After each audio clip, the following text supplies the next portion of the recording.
everyone, welcome to another episode of As Luke Sees It. I am Lucas, and we're on Verdict Watch. Today's pretty much day one of Verdict Watch, even though Friday they had, I want to say, 50 minutes of time to deliberate. And I'm kind of anxious. Went to sleep anxious, was anxious over the weekend, woke up anxious, and I really want to see justice served here. I really want Travis's family to have some closure. For Jodi, it's no matter what happens to her when the verdict comes in, it's kind of a win-win for her. I mean, she's already had her 15 minutes of fame, and regardless of the verdict, she's going to come out more or less a winner. I mean, yeah, if she gets the death penalty, of course that's going to mean a huge, long process where she's going to take up even more of the taxpayers' money, and she's going to have plenty of time for appeal. She's going to have plenty of time to write a best-selling book or to have someone ghostwrite it or something, but I don't know. It's just there's a lot of anxiety for me regarding this case, and again, I'm not even related, or I can't even relate to anybody in this case, but it's more for just feeling that an injustice has happened, and watching a grieving family really kind of strikes my heart, and I'm really hoping that the jury comes back with the right decision. And you're all entitled to your own opinion, but I think the right decision is, I'm with the consensus of the country in saying she's guilty of sin. One of the things that I thought about out of the blue last night was her defense, and it's kind of ridiculous that just because it's kind of a strange crime, it's a high-profile crime, just because she's who she is, she's a young woman, she can be seen as attractive, even though I think she's ugly as hell, but she gets this $1 million defense. And if I go out there right now and I kill somebody, I mean, the public defender I have is going to have, a disheveled shirt, unshaven, all that stuff, and I mean, in the end, it's going to cost the taxpayers, what, a couple thousand? But why is it that this woman gets such a ridiculous and lavish defense team? I mean, it's a team. It blows my mind, and especially in the beginning, because she had wanted to represent herself. So it's very unfair. It's very unfair that the taxpayers have that burden upon them, and it saddens me because it's a very unjust world in that regard too. Regardless of what happens today, Jodi's going to be a winner. I mean, Jodi's loving this. I doubt she regrets Travis's murder at all, because right now, I mean, she's the focus of the nation.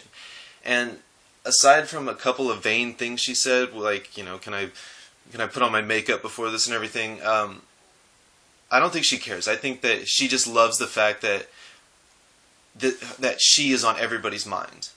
And that's sad. It's sad because it's it's the behavior of a sociopath. It's the behavior of somebody that doesn't care, will thirst for that limelight and does not care if it's negative. Today, I read the transcripts again of her police interviews, and if you haven't read the transcripts, I suggest doing it, because it's one thing to watch the video where you get to see her reaction, where you get to hear the tone of her voice, but if you read the transcripts, it puts it in a whole different perspective. I mean, it doesn't change your point of view of her, but it's almost like the view you have when you watch a movie and then you read the book. There's always kind of a different opinion on either or. They're never exactly the same. And from reading the transcripts, it just puts her in a light of, if it was even possible for her to be even more arrogant, it's true. I mean, to see the words she's saying when you know that she's lying, and she knows that she's lying, everybody knows she's lying, the detective knows she's lying, and to actually see the written, to see her lies written and just continuous and repetitive, it puts it in a completely different perspective of just how unbelievably sick this woman is. And I almost hate to use that cop-out, because it's almost like, when you say somebody's sick, it's like, oh, they couldn't help it.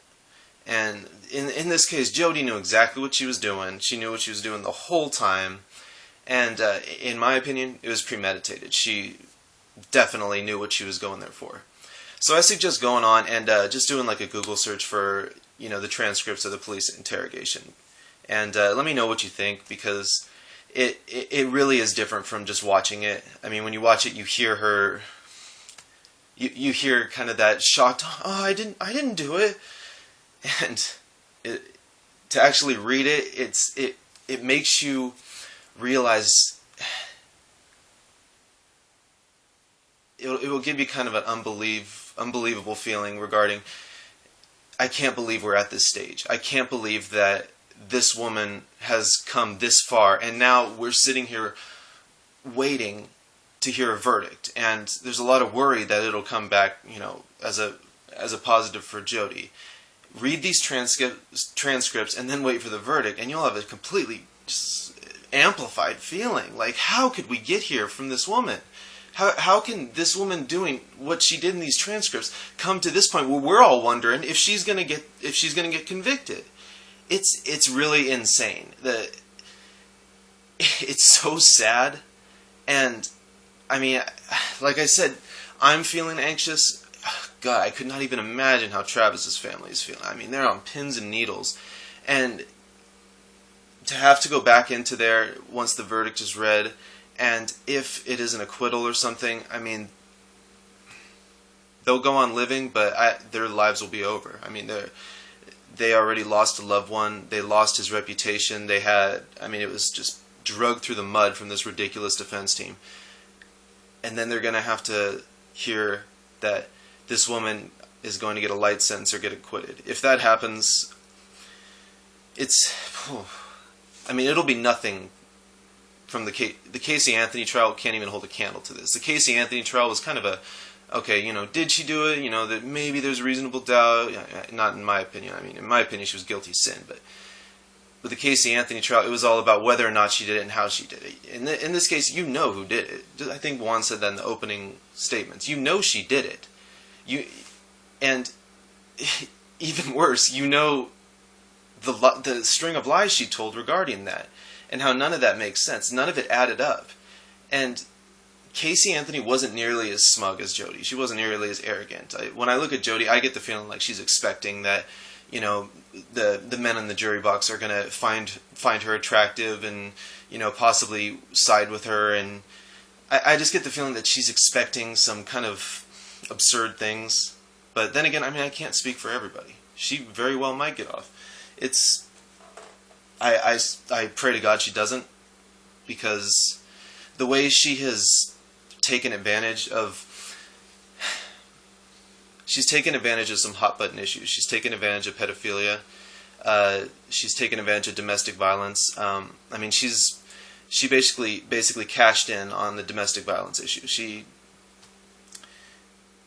I don't know how she did it. I don't know if it was her idea or what, but for her to take advantage of people that have legitimately suffered, people that will have their lives affected forever regarding these issues, and for her to use them like toilet paper it's sad. It's sick that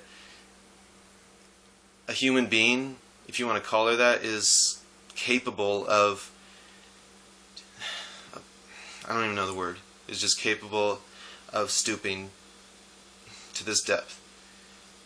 It's unsettling.